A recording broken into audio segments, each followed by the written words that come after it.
Several questions here related to income tax and property tax and school funding. First one says, with half of school funding, which I don't think is quite accurate, but with half of school funding, while half of school funding comes from state income tax, what is going to be the plan to support our public school system with the elimination of the state income tax? How will we continue to fund schools if we do reduce the income tax, or eliminate the income tax? That would be a question for the chairman of Ways and Means. I haven't heard that we're getting rid of the income tax anytime soon. Have you, Representative? Yeah, Flat tax, right? so it's been reduced, but it's not been eliminated, right? So here's what I would say about that is, I was just reading some information this morning about our taxpayer relief fund. That's just one of the state savings accounts. There are other saving accounts as well. So I think there's a lot of misinformation being shared right now about the state budget. I've listened to my colleagues on the other side of the aisle at some of these presentations I've been to say that we are bankrupting the state, that we don't have enough revenue coming in to pay our bills. And we knew that by decreasing income tax, that we were going to have less revenue come in. That's planned for, and it's planned for because we have these other savings accounts, okay? So I don't understand the whole, I'm not going to pretend to be an expert on the whole state budget, but I do know that they're drawing down money from other areas to help cover it. And at the end of the day, we're going to make sure that we have our priorities funded. Education and Medicaid are the two largest components. And we know we need to fund those, and again, we've got state law that mandates that we have to have a balanced budget. So is there going to be a lot of additional money for new projects? I would say no, we can agree with that, but we do need to fund our priorities, and I haven't heard anything to the contrary. I truly believe we're going to fund those priorities. To follow up on that, I'm also chairman of Admin and Regs that oversees, I think it's 16 different agencies' budgets. And going through the reports this year, since we had the realignment bill 2 years ago, and so it's been operating now about a year, where we combined some of the different agencies, like the Office of Chief Information Officer, or some of that has become a subdivision of the Department of Management. It has made it possible to have less employees and better communication, and it has helped all the different departments communicate together much better than they used to, because they're all in the same programs. And as I go from department to department, I hear about, oh, we saved $800,000 here, oh, we saved $1.4 million here. And in some of the bigger departments, oh, we saved $214 million. So I'm seeing what you're seeing on the federal level with the DOGE is we started in Iowa 2 years ago, and we're seeing the benefits of that now. So I'm also seeing a decrease in the cost of a lot of our bureaucratic government. Okay. Because of major concerns with our state's increasing cancer rates, why is it a good idea to repeal I Will, a natural resources and outdoor recreation trust fund that became a constitutional amendment in 2010, supported by 63% of the voters? Note, 3/8 of 1 cent of the state sales tax is used for this purpose.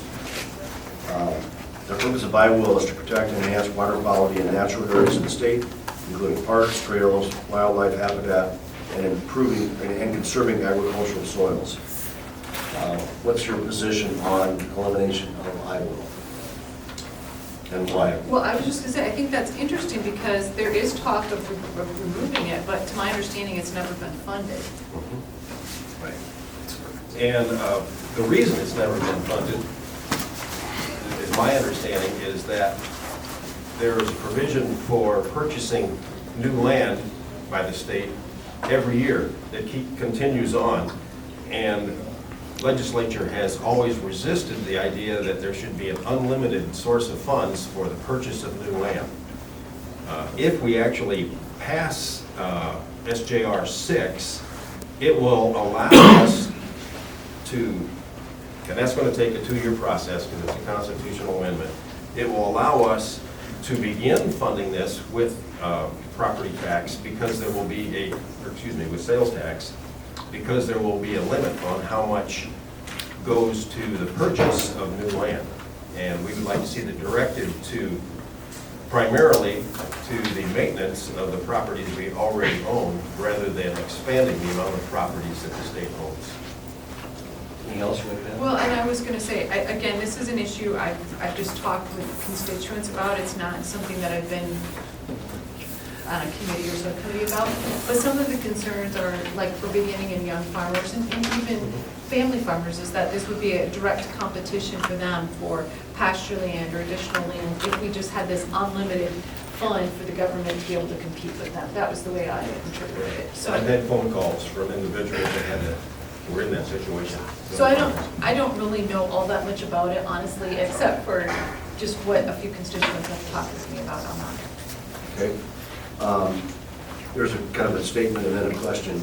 My basic understanding of a budget is you have income and expenses. It's time to look at increasing property taxes and income taxes to support public schools, human services, public services, healthcare, etc.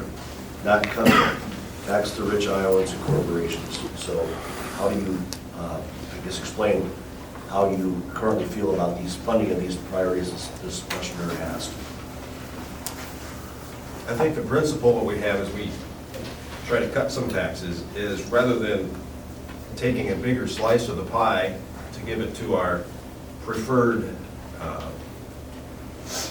objects, I guess, education or whatever, we want to grow the whole size of the whole pie.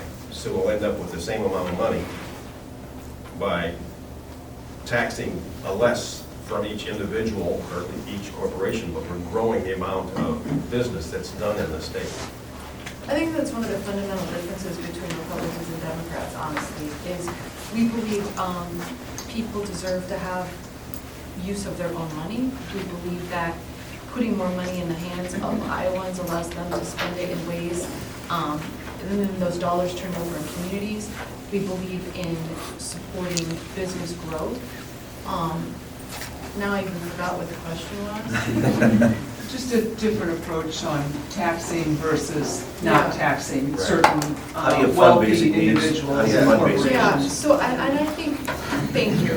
I think one of the differences also too between Democrats and Republicans is maybe some of what each party considers to be a priority, right? So, and what some of those things are. Now, as far as education goes, I came out in my newsletter a couple weeks ago. I would like to see us fund education higher.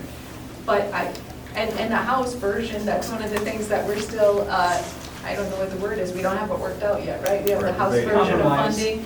Yeah, so there's the House version of funding versus the Senate version of funding. But at the end of the day, we have to get enough votes to pass the funding. So all of that kind of gets worked out. And then, you know, what's considered enough? So the last time that there was not an increase to educational funding was when the Democrats had the trifecta. That's just a fact. So we have increased funding every year, but I think it comes down to a fundamental, well, I don't even know if it's a fundamental difference. I think it's an opinion of what's considered enough. And I've sat in rooms where I've had colleagues say, I'm gonna vote no because it's not enough. But then you ask them, well, what's enough and how would you fund it? Because we can't, that's what got us into trouble, and that's what gets governments into trouble, is when you don't have enough money to cover what you say you want to spend. So it's just like basic budgeting for your family.